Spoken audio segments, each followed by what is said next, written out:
এই যে টমেটো ক্ষেতটা দেখতেছেন, আসলে এই টমেটোটা চাষ করতে আমাদের কি পরিমাণ খরচ হয়েছে এটা কিন্তু আমরা অনেক সময় হিসাব করি না।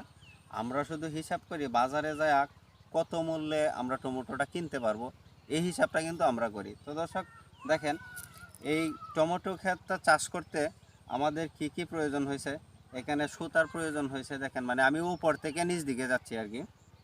সুতার প্রয়োজন হয়েছে, এখানে খুঁটার প্রয়োজন হয়েছে, তারপরে আমাদের এই জমিটাকে চাষ করার, আমরা চাষ করছি ট্রাক্টর দিয়ে চাষ করছি, ওই ট্রাক্টরের বিল আছে।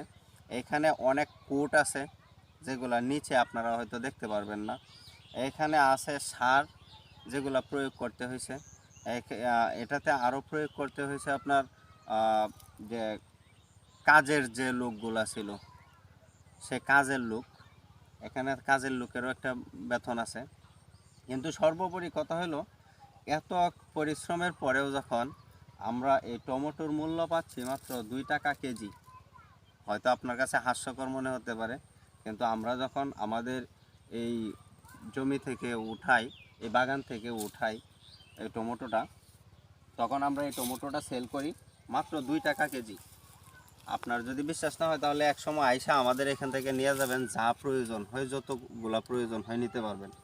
তো আমরা কিন্তু 2 টাকা কেজি এই টমেটোগুলা বিক্রি করতেছি। তো আসলে প্রশ্ন হচ্ছে, অনেক সময় আমাদের এইগুলাতে এত পরিমাণ যে কীটনাশক প্রয়োগ করতে হয়, এরপরে আপনার বালাইনাশক প্রয়োগ করতে হয়, তো এটারও একটা খরচ আছে।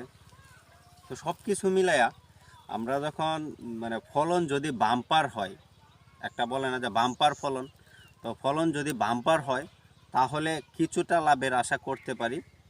আর যদি ফলন তেমন একটা সুবিধাজনক না হয় তাহলে আমরা কিন্তু অনেক কৃষক, অনেক চাষি ভাইয়েরাই লসের মধ্যে পড়ি। তো হয়তো প্রশ্ন জাগতে পারে, তাই আপনারা এত কষ্ট করে লস হয় তারপরেও কেন চাষ করেন?